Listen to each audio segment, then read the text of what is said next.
Okay, hello, good evening, everybody. So my name is Georgia Brown. I am the Recruitment and Admissions Manager overseeing recruitment in Africa. And I'm joined today by my colleague Mame. Hi everyone. My name is Mame. I'm the head of initiatives at Oxford Saïd. So what that means is that I lead the Women's Alliance and the Africa Alliance as well. So looking forward to meeting you all at some point in the process, and we'll chat some more later with the alumni panel. Thank you. So thank you everybody for joining the Africa Information Event and Alumni Panel session that we are running this evening. The purpose of this webinar is really to be an informative one. I will talk for between 20 and 30 minutes. I don't think anybody wants to hear me talk for longer than that, but I will give you an overview of the admissions process and an overview of the MBA course itself here at the Saïd Business School. Then Mame will take over, and we are joined by a suite of amazing alumni today who are ready to answer your questions. So I'm going to get straight into the information event. So if you have any questions throughout whilst I'm talking, there is a Q&A panel. Please do feel free to drop your questions in there, and myself and Mame will be answering them as we go along. So one of the first questions that I always get asked when I am talking about the MBA at Oxford is, why should I do a 1-year MBA program? So at Oxford, our MBA is completed in 1 year. It runs from September through to September. And that's a big part of what makes the experience both intense, but massively impactful as well. On a practical side, a 1-year MBA also means there are lower opportunity costs, which means you're spending less time away from your career and ultimately your earning potential. Saving on tuition and living expenses compared to longer 2-year MBA programs as well is a real USP and bonus of a 1-year MBA program. Ultimately, your payback period, meaning the time that it takes to recover your investment in an MBA, is much shorter. So one thing I would like to just touch upon, it may or may not be of interest to you, but the Oxford 1+1 MBA is a unique offering to the Saïd Business School. The program combines a 1-year master's program at Oxford in a subject spanning from public policy to education to environmental change or computer science. There is a very long list of master's programs that you can tag on to your MBA. You will always do your master's first and your MBA second, but it is a very long list and there wasn't enough space on the slide. So if a 1+1 MBA is of interest to you, please reach out to myself and we can talk about this in slightly more detail. Ultimately, it means you will spend 2 years studying at Oxford. You will do your MSc first, and your MBA program afterwards. It's especially popular with prospect students who are thinking about career transitions, who want to combine technical or social impact work with the follow-up of the business training on the MBA. So picture this, it's September 2026 or September 2027. You have gone through a rigorous recruitment cycle supported by myself and my wonderful team. And now, where exactly are you? You're sitting in the Saïd Business School, the home of the Oxford MBA, and a global hub for leadership, innovation, and impact within the University of Oxford. The school is one of the newest schools. It is just about to celebrate its 30th anniversary. It was founded in 1996. So September 2026 will be an especially celebratory time to join us at the Saïd Business School. In this time, though, it has built a truly global reputation. The building that you are in and that you can see right now houses modern lecture theatres, interactive classrooms, a very nice breakout and common room spaces, libraries, and a lively cafe. More often than not, during the workday, you will probably find myself and my team in the common room as well, chatting to students or holding informal meetings. Within this building as well, there's also the Careers Development Centre, which is one of the pillar stones of your support systems at the Saïd Business School. You have access to the Career Centre before you even begin your MBA at Oxford, but I will talk about that a little bit more later. You are able to get career support, CV support, application support, etc. through this facility. Overall, the Saïd Business School is a very modern feel in a very old university and a very old institution. So when you do join the Saïd Business School, you don't only join a community of business thinkers, business leaders on your MBA cohort, but you are also part of a wider institution, an academic institution that has spanned over 900 years, the University of Oxford. Oxford is the oldest university in the English-speaking world, with over 900 years of history. If you choose to study here, you're not just part of the business school, but you are part of the wider community. One of the core elements of your Oxford experience will come from the collegiate system. So some of you might be familiar with what the college system is, but for those of you who aren't, I hate to use the analogy, but it's a little bit like Harry Potter. You are put within a college, and you will have your social life will be here, whereas your 9 to 5, Monday through Friday, will be spent in the business school, doing your MBA, actively learning and doing your course curriculum. Your 5 to whenever you choose to go to bed will be spent in the college. You will have your meals here. You will have your social events here. You may go to college dinners. You will be invited to collaboration events, network events, all through your college. There are 39 colleges and they are all slightly different. So I would implore you to do some research as to which college feels like the best fit for you. What this gives you is not only one network when you graduate from the Saïd Business School, but two. Your first network, of course, will be with those who you study with, those who you spend your 9 to 5 with, those with whom you grow and learn and think about the biggest issues posing businesses today through your MBA network, but also the network that you will build through your college. You could be sat at a college dinner in your full gown, and you could be sat next to a doctorate of computer science or a PhD in theology. These kind of networks and these kind of conversations will facilitate networks and relationships that you may never have come across, certainly at other schools, but at any other place in the world, in any other situation. So it sets you up very uniquely. So moving away from Oxford now and back to the crux of the MBA program, I always like to include an overview because I think it's visually very helpful to see, okay, what does the class look like? So comparatively, our class size is quite small. This data, by the way, it's actually from the 25-26 cohort. Apologies, it says 24-25, but this is very, very recent data. So we have 332 students on our course this year, representing 63 nationalities, with 13 African nationalities represented. We have one of the most diverse international cohorts, MBAs in the world, with 96% of our students coming from international. Our average MBA student will have 5 years work experience. Of course, this is an average. So if you are thinking, I have quite a lot more, or perhaps I have less, don't discount yourself. We always have applicants who are on both sides of the extreme.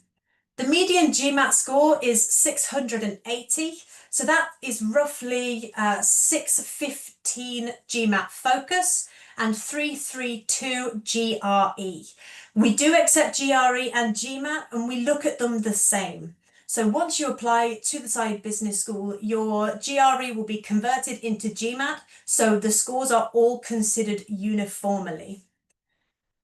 In terms of diversity, again, we have 48% of our cohort are women. So a couple of years ago, we became the first MBA in the world to achieve gender parity. And whilst we're not quite there this year, we do have a commitment to supporting women in attending our MBA class. So in terms of diversity of the cohort in general then, Oxford has a commitment to Africa, which Mame will talk about in more detail once I've finished. And that spans from a commitment to have 10% of the MBA class, roughly 33 to 35, being made up of students from the continent. This year, we are delighted to say we've achieved that target, as we have done every year since its inception, except from one. And what this gives us is a truly diverse cohort with multiple nationalities represented. We believe that this makes the class interesting, it facilitates debate, it facilitates learning, and makes for a truly rigorous experience. And as you can see here, whilst we are massively diverse, there is no one region of the world that heavily dominates, which means there is a very wide mix. So in terms of what actually will you be doing on the MBA program, as I mentioned earlier, it is a 12-month September through to September course. That means that it is very intense, and dare I say, I think some students don't fully expect how busy you will be during this time. So our program is split into 4 terms. You have your pre-MBA, where you can liaise with careers, where you can get up to speed with some elements that perhaps you are not feeling so confident about. And then once you start in September, you will start in Michaelmas term. You will have your first couple of weeks where you will meet the cohort, you will get into speed with what Oxford is about. There's a lot of socializing, a lot of networking events, and we've just come to the end of this period now. So the class that has just joined are fully embedded into the Oxford experience. During this time, in terms of your learning, you will take the time to learn what we call the core curriculum. So these are the curriculum that we tell you have to learn in order to get a good basis to complete the rest of your MBA. So this includes human leadership programs. And then post-Christmas in Hilary term and Trinity term, which runs from January to around late June, July, you will start to do what we call elective programs. So because it's a 12-month MBA, we recognize that our students don't have time to be learning the things that aren't absolutely necessary for their learning and for their post-MBA career outcomes.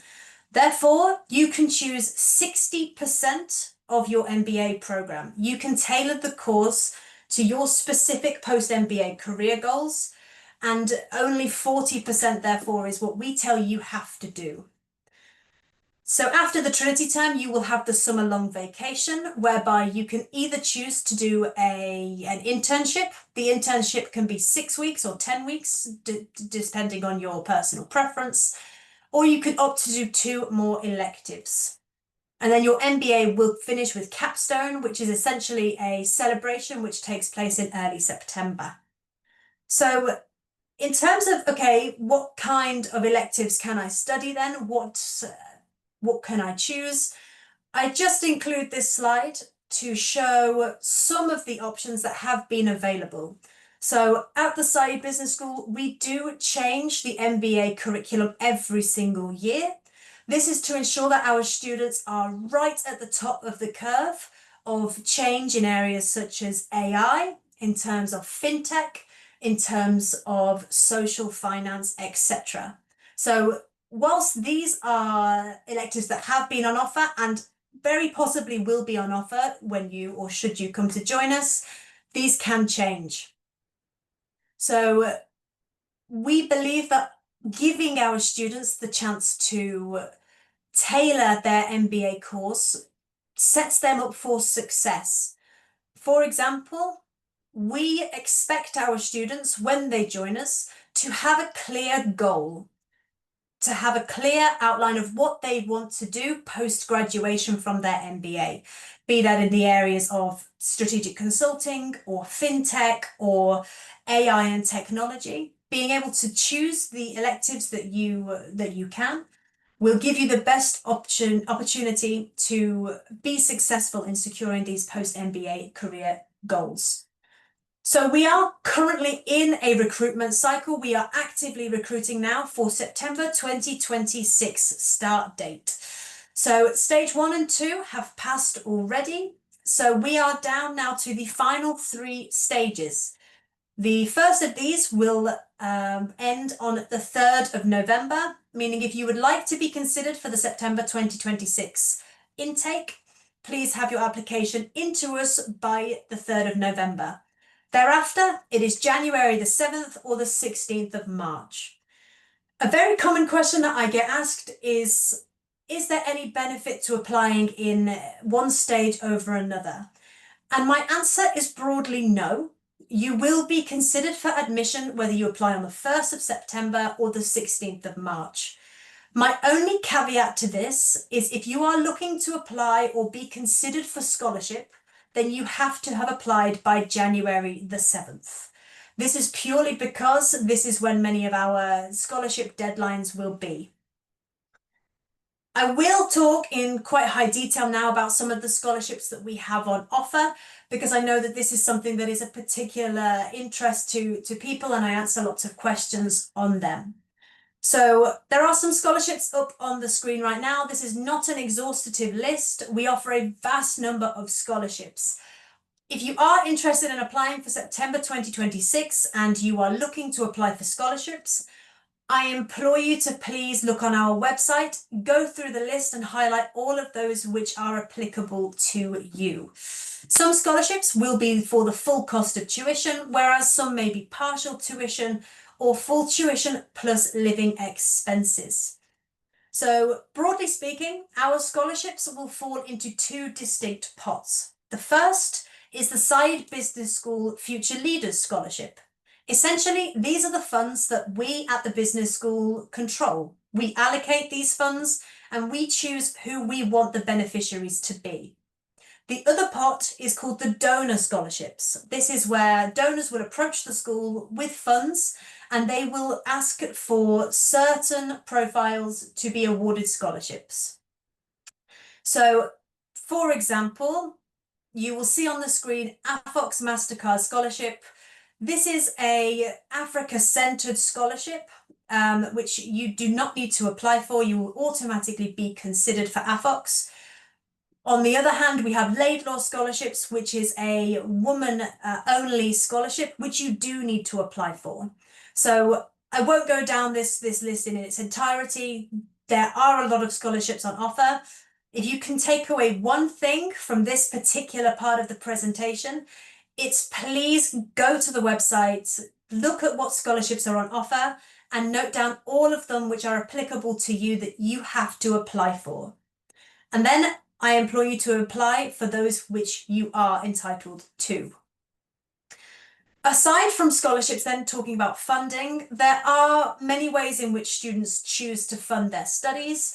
Some will come from personal finance, some will come from company sponsorship if you're working for particularly large-scale companies, banks, for example, consulting firms will often have some pathways whereby you can apply for company sponsorship. Otherwise, as I've said, we do have a large suite of scholarships and stipends. So the application process itself, what do we look for? So there shouldn't be anything that surprises you about what we look for in an MBA application. We will expect you to have an undergraduate degree. It does not need to be first class. We have accepted students in the past with third-class degrees. The main thing to take from the application process as a whole is we do not consider one element to be the most important or more important than another. We consider the application process holistically as a whole. So we will consider the undergrad, your GMAT or GRE score, alongside your professional and academic experience. We will ask for 2 references. We would expect one of them at least to be from a current employer or a client or someone that you are working with right now. We also will ask for a supporting statement. It is very short. It is 250 words. So I often get asked, what will set me apart in my supporting statement, in my application as a whole? And it's really the impossible question. I have never read two applications that look the same. So start where you are, present yourself in a way, and bear in mind that the person that is reading your application will not know you. So I always recommend telling the story that you want to tell. And Oxford is all about impact. The Saïd Business School is all about impact from within. So that is how I choose to guide applicants, is saying, what is your impact? What has your impact been to date? That could be many things. Impact looks different to everybody. But it could be the impact that you've had in your professional life, impact that you've had perhaps in supporting local communities, the impact that you want to have in your post-MBA career goal. Applying to an MBA is a very personal decision. And as I've said, it does not look the same from one person to the next. Last thing I'll touch upon in the application requirements is this online application. What does that mean? So we use the Kira assessment platform.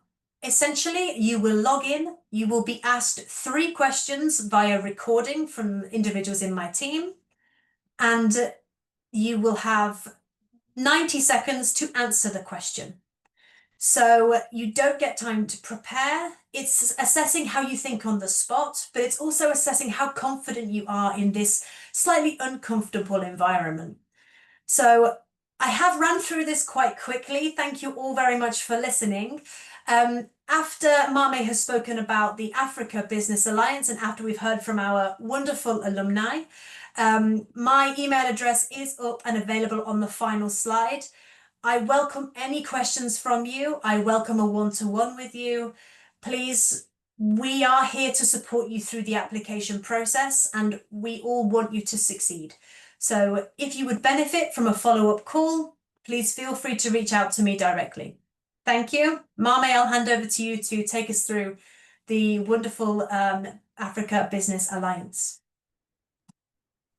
Awesome. Thanks, Georgia. Hi, everyone. In case you missed my introduction earlier on, my name is Mami Apia-Perung, originally from Ghana and have recently joined the Saïd team as the head of initiatives for the MBA program. So what that means is that I lead the efforts on our Africa Alliance and also our Women's Alliance. But today I'm excited to just give a brief intro to the Africa Alliance, and then we will have a Q&A session with the panelists who can share some more light into what their experience has been. And so the main thing to know is that at Oxford Saïd, we do have the Africa Initiative, and one of the main goals is to ensure that we have 10% representation of African students in the MBA class. And so as a result of this, we have several efforts to support you throughout the admission process, throughout, the application, the admission, the onboarding, and to ensure that you're actually having a good time at Saïd and that you're well settled and you're able to share your culture with the class. And I'm sure most of you have heard about the Oxford Africa Business Forum, which happens every year in March. And so that's our flagship event that we have led by students and the MBA program team in order to really highlight the key, issues happening on the continent. So what are the challenges, what are the opportunities, and how can we ensure that we are well positioned to solve these challenges on the continent? Beyond that, we have the Distinguished Speaker Series where we bring in, again, thought leadership, industry leaders, and other entrepreneurs and alumni to come share what they've learned on the continent, what new opportunities exist. And all these opportunities are to ensure that, we are at the forefront of all things Africa and business. Beyond that, when it comes to academia, we do have some Africa-focused electives and case studies to ensure that you're getting a holistic MBA that sets you apart globally, but also makes sure that you are aware of the nuances on the continent when it comes to business and how you can help solve some of these challenges. Like you can see from the photos, beyond the academia, there's also the opportunity to showcase the culture to the different classmates, just to give people an insight of what it means to be African. I'm sure most of us are proudly African, and it's great to share our culture with others. On the career side as well, there's lots of support beyond the career center. We do have a careers profile book, for instance, where we highlight students, so both African and non-African students who are passionate about working on the continent or working in roles that have a direct focus to the continent. So that's an opportunity for African students. And then we also try to have career sessions and other career opportunities like career fairs, workshops, and so on that are relevant to the continent. So that's all the opportunities you have as a student. And beyond the students, we also have the alumni engagement where, lots of alumni events, lots of opportunities to give back and pay for it, like the alums are going to do in a few moments. But I like to think of the Africa Business Alliance as your one-stop shop for all things support throughout your journey at Oxford. So Oxford, which is like during the application process, during when you're a student, and then post Oxford when you are an alum.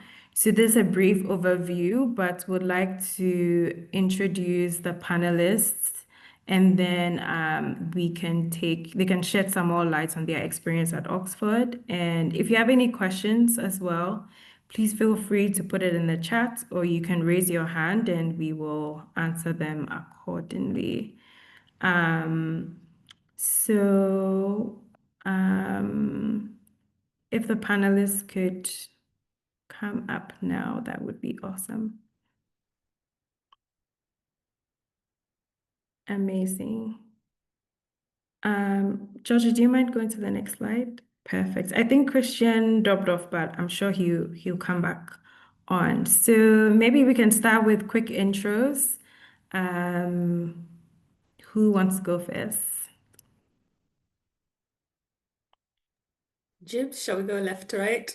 I was trying to push it to Jesse. Hi everyone. Very lovely to be here.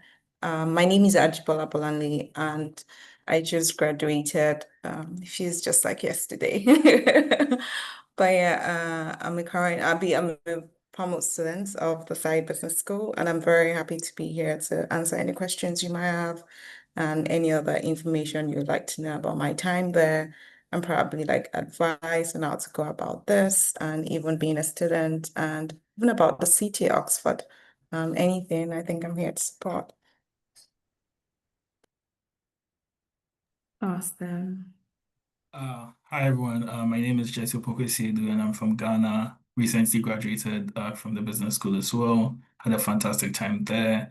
Happy to be here and to share my perspectives of my time at Oxford and to help answer any questions that you may have. Pleasure to meet you all.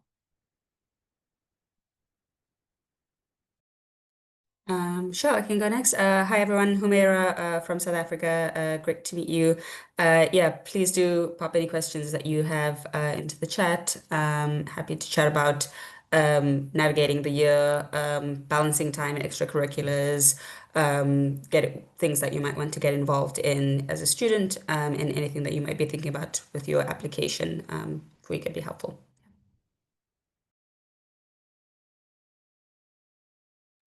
Okay, hi everyone. I'm Christian Amo. I'm from the continent, Cameroon. Yeah, I'm also from the last cohort. Sorry if you hear noise around me. I'm currently on the station to travel to Paris. But happy to answer your question and to discuss with you.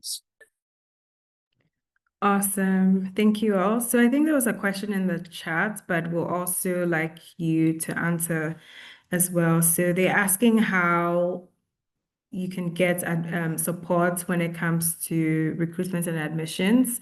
So we'll flag it, we'll move it to you guys. Did any of you utilize the support from the Alliance, and what did that look like? Mami, I think I'll take this one.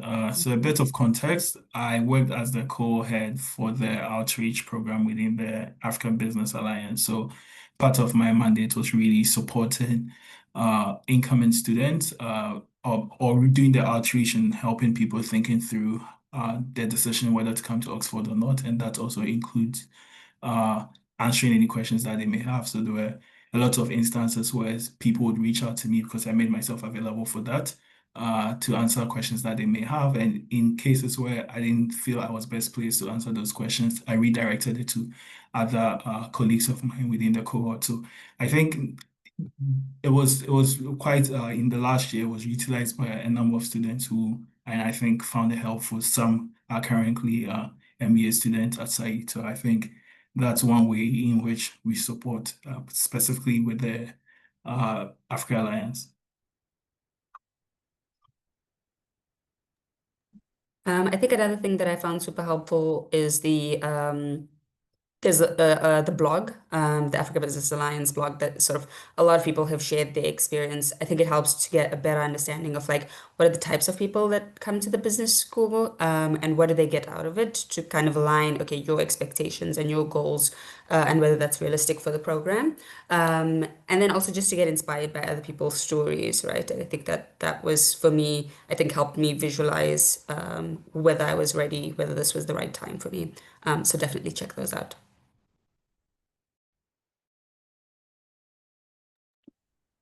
Yeah, I think for me, in addition to what you said, I was lucky to be to know the former director of the African Business Forum. So I started following her on Instagram. So it was quite easy for me to follow the activities, to see the engagement of the school, the business school in Africa. And the year after, I also followed Batam, the next director of the forum. So I think it's showing me the engagement of the school around Africa, the different activities, how connected the school is with African companies. So it kind of make it easy for me also to have the decision.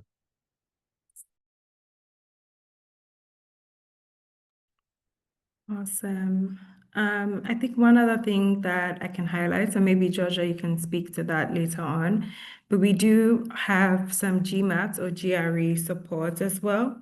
So if you know you're in the process of taking your GMAT or you want to improve your score, you can reach out to Georgia and she'll point you in the right direction as to how you can get some support to help with your studies. So that's another thing that I want to flag. Balani, did you have anything else? So otherwise we can move on. No, I think we can go on. They covered it very well. Awesome. So I know the MBA is just for a year and there's a lot that goes on. How did you balance your academic demands with extracurricular involvements, especially when it comes to all things Africa, the forum, and even outside Africa? Maybe two people can answer this. Polani, do you want to start since, yeah. Yeah, I think I can take this one. So I think what I would just say is Oxford and the MBA itself as a program has like quite a number of activities. So before you come in, you just need to have an idea of what these activities are and some of them. And you make a list of some things that are important to you, some things you want to explore. you also do this by having conversations with maybe alums and just from what you've read. And in addition to that, I would also say you be spontaneous when you get in as well to switch things up, because it's just a whole lot of activities that at the end of the day, before you know it, it's already 1 year, it's over. And you'll be wondering where all the time went. But for the African initiative itself, it already has some lined up activities for you, especially with the African Alliance. We have the African Business Forum, which is a very big deal. And that usually happens around February, March every year. So that one has a bunch of activities. But aside that, even within the Alliance, without the forum, other activities, I was the head of engagement for the last cohort. And with that, we had different activities in between terms. So we had lunch and learn where people from different countries on the continent will share their experience just at lunch with our friends, and then we come in with our food. But it was like a session where people just share. Omera was talk about South Africa, somebody else can pick Kenya, and the next day, just to also educate other people that are not from the continent about the continent. So it was just fun things that we did. And aside that, we also had like proper like events. We had even parties. So it's not all about the academics as well, because it's a blend of everything, like I said. So we had parties. But I could tell you that one thing that was very fundamental in the middle of all of that was just that people come together and then they share ideas that are even beyond the classrooms. They share plans around what they want to do career-wise. You network better in those contexts rather than just the four walls of your classrooms. And we tried as much as possible with the Alliance to invite people that are not from the continent as well, so that we can also enlighten them and educate them about the continent and also get their perspective. So it's a bunch of everything. You can talk career, personal, there's potluck, sometimes in summer. So it's a bunch of all activities that we had going on. But I think what is fundamental is you make a list of what is important. Be flexible with the list when you get in. But at the end of the day, just make sure that you're achieving something on that list. And then you can reach out to any of us and ask if there's something you really want to do or you want to start. If it's allowed within the program as well, we could encourage that or we could guide. Yeah, I really because I think this question is also very important for me in the sense that I was co-director of the African Business Forum. I was also co-chair of the Entrepreneurship and Innovation OBN, and I had to do the MBA. So I had to balance all that. But the magic thing with Oxford extracurricular activities is that you will never alone in any position. Like when you are co-chair of the entrepreneurship, it's like you're co-chair. So you always share those responsibilities with other people. When it's about organizing the forum, we were four co-chair, co-director, sorry, and we kind of organize and distribute responsibility among each other. So it kind of make it easy for you if you like something you want to do. You can rely on your classmate or on other people that have the same responsibilities. It make it easy for you to also engage on other things. So yeah, and I think it was almost the same experience for other people. You always have like at least a geo or a trio of people working on the same subject. So it kind of make it easy for you to balance multiple things. And also you need to choose your battle. At some point, I think I remember in 2010, I told to the entrepreneurship OBN that I'm done with the entrepreneurship OBN, guys. I lead my battle until now, and the rest is you guys. So sometimes you need to choose your battle, know what is and just move forward. So yeah. I just want to quickly add a point to Christian's last comment. I think essentially what sort of the big key takeaway for me from the MBA in at Saïd is it's really an exercise in time management, and there are always competing elements of things that you want to do. There's so many interesting things within the business school and in the wider university. And it's really up to you to prioritize on what's most important to you, and you do that. That's you always be missing out on something. There's always an opportunity cost, but I think once you figure out what's most important to you at any given point, I think that really helps. So it's a very difficult balancing act because there are always so many different interesting things happening. Awesome.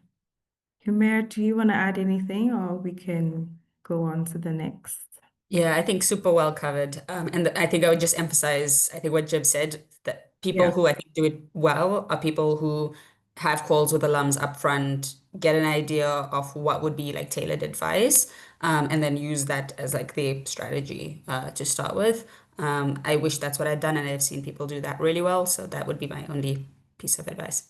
Yep, definitely good to map out your year before it starts. Okay, so moving on to academics, how did Oxford's Africa-focused teaching, research, or electives shape your understanding of business and impact on the continent? I think Jesse will want to go first on this one. Yeah, Jibs, happily pass it over to you. I was actually going to say Jesse because of the doing business in Elective, Africa yeah. course that we took. Yeah. Yeah. And so I was going to say Jesse, but I think I'll just go briefly and then Jesse, you can Sure. just so there was the doing business in Africa trek, which was also like an elective where everyone went to people who signed up actually, because you need to bid. And I think the bidding system is something we can talk about, post all of this as well. And then it's just for us, it's just for students, whether you're from the continent or from other continents, to get an idea into what it takes to do business in Africa and also to visit the continent. So it was an enlightening one. I didn't take that because I'd lived here for almost all my life. So I just didn't want to do that. I tried to do something else. But I think the other one that was very fundamental and was actually an highlight in one of the highlights of my experience so far in the last year was the doing business in Africa that was taught in class. That was so amazing. Everyone left with and that's why I'm going to pass it to Jesse because each class Jesse had something. I didn't even want to come for it, but Jesse made sure I showed up and Umera as well. So I think you can speak more. It was an amazing class. It was enlightening. Africa history was well taught. Real-time cases were taken up, especially when you're interested in the future of Africa's economy. I think that course is very fundamental for everyone to take, whether you're from the continent or from any other continent. It's an eye-opener actually. So Jesse, I think over to you on that. Thanks, Jibs. I think one thing that really sets apart the Oxford MBA from others is really if you're from the continent or you're interested in the continent, I think there's something in there really for you. And as Jibs mentioned, there are different models or classes you can take pertaining to Africa, but there are so many other things that sort of help shape your understanding of the continent. And for me, the best class I took was in Trinity just a couple of months ago, and it was the politics, economics, and the context of doing business in Africa, which was taught by a professor from University of Cape Town. Fantastic class, really sort of energized me on sort of my next steps, future, what I want to do relating to Africa. So I think it puts you in that headspace where you really deeply think through the continent, how you as a person can engage and sort of be connected and help push the needle in whatever industrial space you find yourself. So I think Oxford really, really shapes you in that regard if you're interested in Africa. And it's not just for Africans. This class you're talking about, majority of the class were non-Africans, but they were really passionate. They left very passionate about the continent and kept coming to the Africans, asking questions. How can we, how can we be a part of this? How can we sort of be in this thing that's happening in Africa? And it leaves you with a better understanding of the continent because we really delve deep into things. So it's just one bit, but there are so many different elements. There's the lunch and learn, for instance, Jibs talked about. You have people from all parts of the university coming to talk about various parts of African specific themes and areas, which was fantastic. And those are some of the things that, as an African, there are a lot I didn't know about, and I really plugged myself into these spaces, and I left sort of very enlightened. Yeah, and I think I would maybe add that, I think exactly to Jesse's point, the diversity within the Africa cohort itself is really exceptional because these are people who've actually lived and worked in different parts of the continent, and it starts to really give nuance to this idea of when you talk about doing business in Africa, where are you talking about? Because contexts are so different.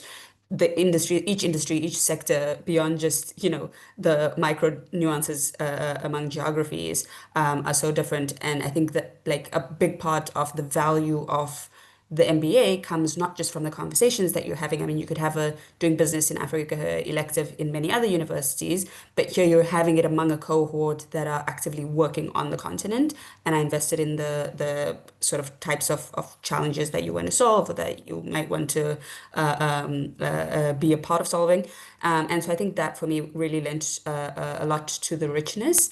And I think also there's I think a very valuable point around tech transfer as well, and this idea that developing economies learn from each other. And so I think like exactly as Jesse mentioned, you have so many people from outside of the continent who are really interested in the challenges that we're facing and are facing similarly back home, and you learn about like really, really interesting solutions that other people have come up with that have worked or not worked for different reasons. And so I think that kind of richness really comes through from the diversity of the cohort and like not just from the actual course content. Amazing. So there's a question that says, how did you balance academic demands with recruiting? Anyone want to take it? I didn't really recruit, so maybe not the best person to answer that. Yeah. I think I kind of like did. Honestly, balance is a tough word. And I believe we all know that because it's not even just the academics, it's also the extracurricular activities in addition to that. And then recruiting is, so I think my advice would, and that is also based on my own experience. If I were to go back and do it, I think I'll still do it the same way, is start as soon as you're getting in, right? Because every other term, every other event, every other networking session, there's something that could come up. There's something that might interest you. You can't go to everything. You can attend every networking event, but at the same time, it's just you thinking about the industries you want to go into, because it's also part of the essay, right? Or part of the interviews. How does this entire MBA program just connect to your long-term plans or short-term plans? So, and by doing that, you have some organizations that you're interested in. So just have a few of them. Getting in those things might change. You might want to add to the list, or, get some off the list and explore other industries. But at the same time, it's just coming in with a plan. So once you come in with a plan, whatever events align with those companies or organizations, you can attend, you can network, speak to people. So I'll give you a good example, and I guess Umera would remember this. I think it was in Hillary that we went to EBRD, and then we spoke to EBRD about, which is a DFI, talking to them about Oxford and the African students that might want to recruit. And, I could tell you that before I came to Oxford, I didn't even know anything about EBRD. But then because in my own like career part, and then what I wanted to do, there were DFIs in the line, I was exploring DFIs. So it was easy for me to just say, okay, this is one of them I could add to it. So my point is, you need to have a plan before coming in, while you're in as well. Keep looking at that plan, amending, just be flexible, but at the same time, just have something and start as you're getting in. There's no waiting till the end or wait till the second term or the first term. Before you know, it's a year. Trust me, we're all still feeling like where the time go. I think Jesse and I had like a whole conversation yesterday about how can I be out of Oxford already? So my point is, start as you're getting in. There's no better time to start it. And for balance, you just keep, one day you miss out, the next day you pick it up. Yeah. I actually have a lot of thoughts now that you've stimulated a lot, Jess.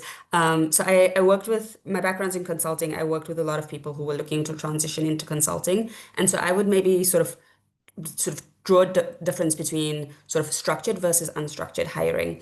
If you're looking to go into structured hiring programs, go in prepared. Know what the deadlines are, know what the timeframes look like. That is your responsibility. You need to sort of know what the resources are that you can tap into from the careers team. They are there, but you need to you really need to own this. It is your transition, right? And roughly plan your hours accordingly. I think a big frustration that I recognize with a lot of people who are looking to transition into consulting is not necessarily recognizing upfront how much of other things they would need to trade off to be able to actually do case prep properly. And so kind of get a rough sense of, okay, if I'm going to do a structured hiring process, what should that sort of time allocation be upfront? And then how can that taper down then as the year goes on? Because if you're looking to do a structured hiring process that then you're wrapping up in Jan or Feb, you're looking at a sort of really fantastic, easy end to the MBA where you have that offer secured. And then you can sort of shift your priorities. But your sort of Michaelmas term might look very different to someone else. If you're in unstructured hiring, I think something that when it comes to like the demands of recruiting, there's like a big part of the demand of recruiting is getting yourself out there and getting yourself sort of like recognizable and sort of being a sort of a considerable entity. And a lot of that comes more from actually being engaged and being active rather than simply sort of dedicating a certain number of hours to job search and recruiting during the program, right? And so I think about your strategy then during the program. Like Jib said, we're having these meetings with EBRD, you're meeting with AfrexIM, if you're a part of the Africa Business Forum and you're looking at fundraisers and talking to speakers and things like that, that is not dead time from a recruiting perspective. That is not extracurricular in the sense that it's a nice to have on your CV. It all kind of feeds in together. And so time spent, speaking to fundraisers is also building your profile in maybe a sector or an industry that you want to be in.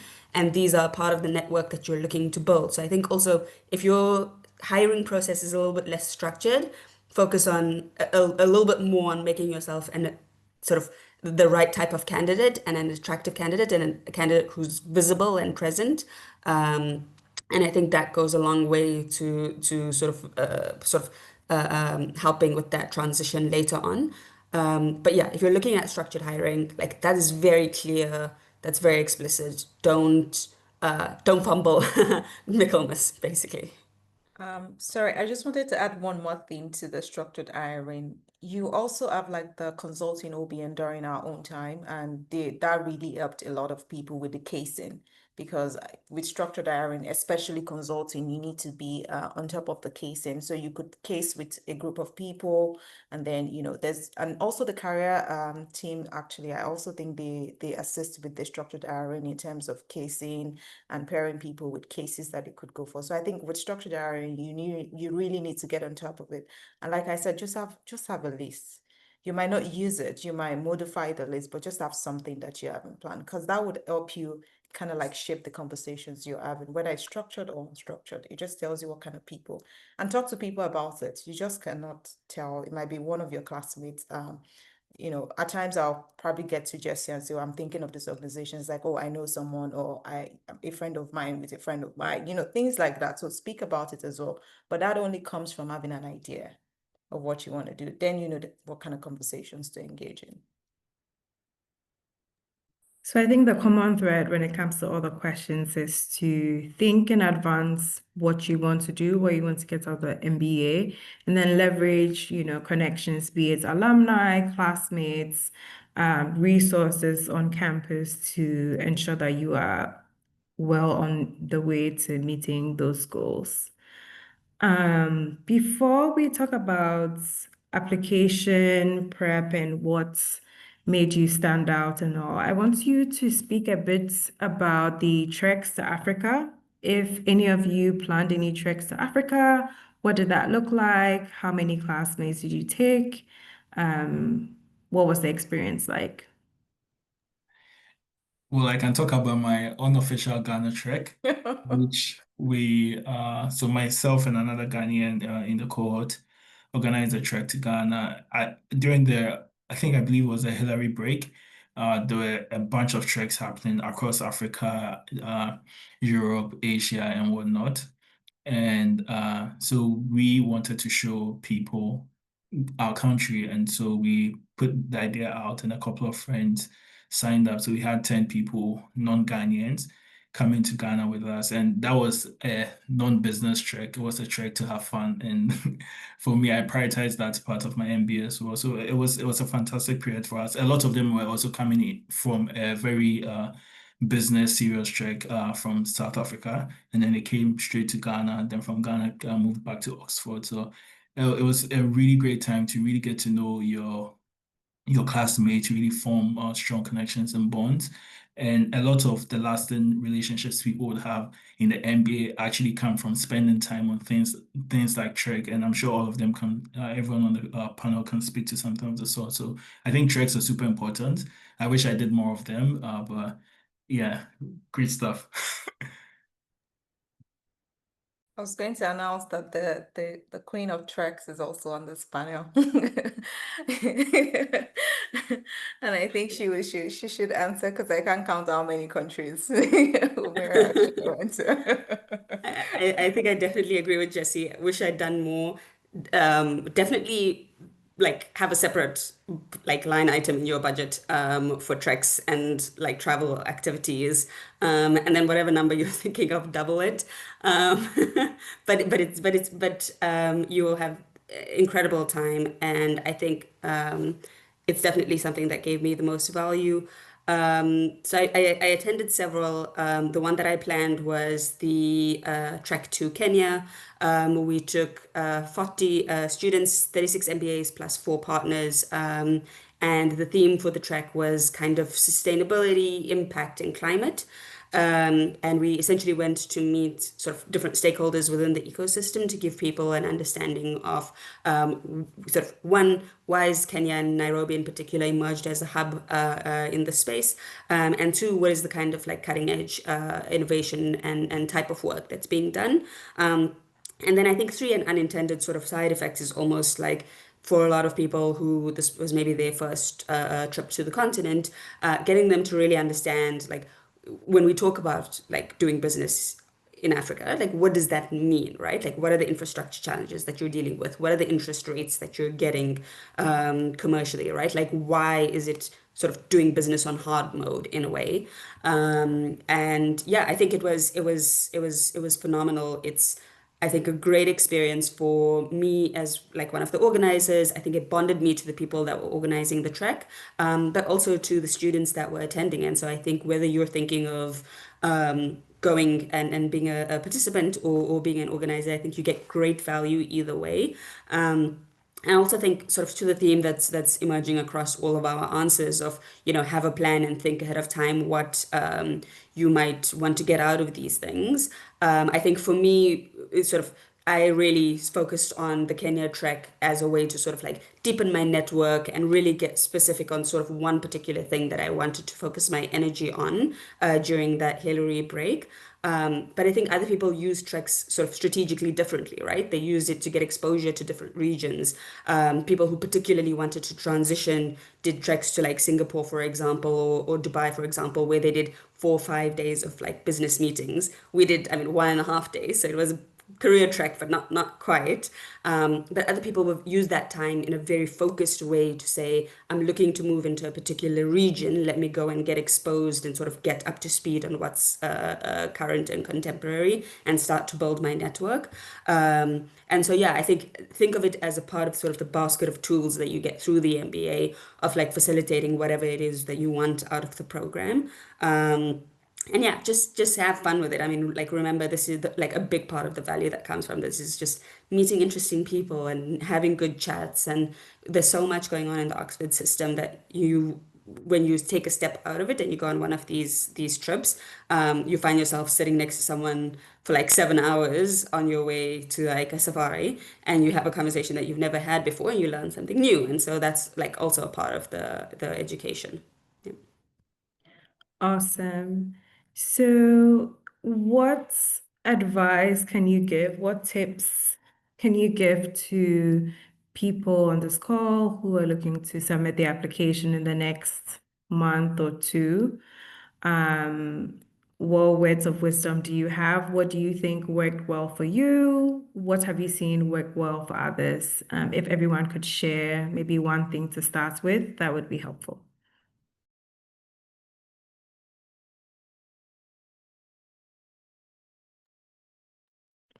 Maybe I mean I'll start, but I don't actually know what worked well. I think or sort of what stood out to the recruiting team. I think what worked well for me, balancing the application alongside my full-time job, was really just time boxing it. So saying, okay, I'm going to set aside 2 hours every day that I have to work on this, whether I'm studying for the GMAT, I did the GRE, whether I'm working on my personal statement, whatever it is, I'm going to push it forward bit by bit. So that helped me actually get the application done and in, because I think that's a big part of like the mental hurdle that I was struggling with. And then I think also spend some time upfront looking at your application and like what are the pieces of your story that you want to show across, because each sort of submission is an opportunity to show a different part of yourself. So in the personal statement, you're showing something different to the GRE, you're showing something different to the references. And so think about what's going to come through about yourself in each of them, and then use that to highlight a particular component of who you are. As Georgia said, nobody knows you. And so the application is basically a compendium of yourself. So if you're trying to say, I am more than just my academics or my transcript or my GRE score. Okay, what would you like us to know? What would you like the team to know?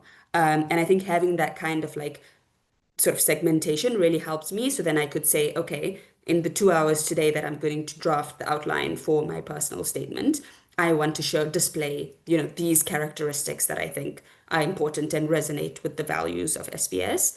I already had that kind of structure, and then I could just spend those 2 hours sort of like really just writing something down.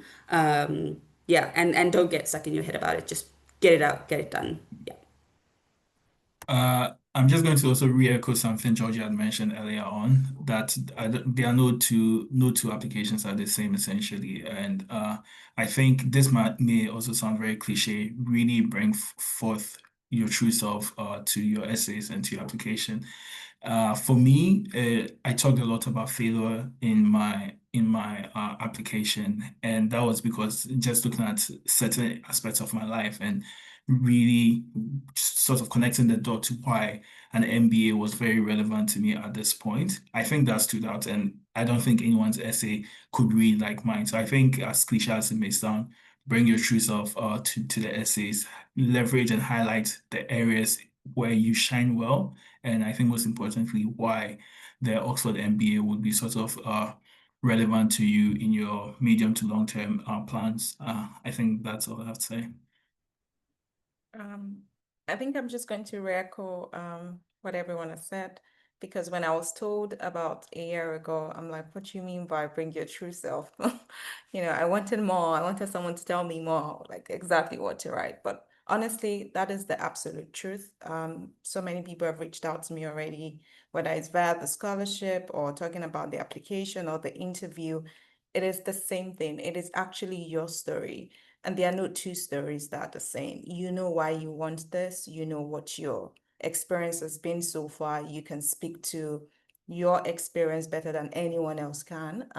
So I think that is always the first point of call for you to be very comfortable with your own story, especially because of the essays. The same thing you have to do for your interview, the same thing you have to do if you're coming for the interview for the scholarship. So start from that point where you're personalizing this particular application while drawing from different aspects of it and how it connects to Oxford, how it connects to the MBA, and how it connects to what your short-term, long-term plans are. These are very important. So whoever is reading it, even without knowing where you're from, what your name is, can actually connect the dots, and then you're telling a story. I think that is very, very important. When I was told, like I said, I was like, oh, everyone's saying this, what does it really mean? But actually, it's the absolute truth. There's no two ways about it. I think that is very fundamental. Just take your time, step back and think through why you want to do this. And I think it will come. You can definitely speak to it. Yeah, I really that not what already said. I was just going through the book. So I think for my experience, I think easy when I heard just like that can help you reviewing your essay, because maybe you have a lot of writing your essay. You will have like Sorry, external view to question. review some sentence and if the message you want to, are you trying to hear me? I think your line is breaking, but I think what you're trying to say is to get other people to review your essay and your statements.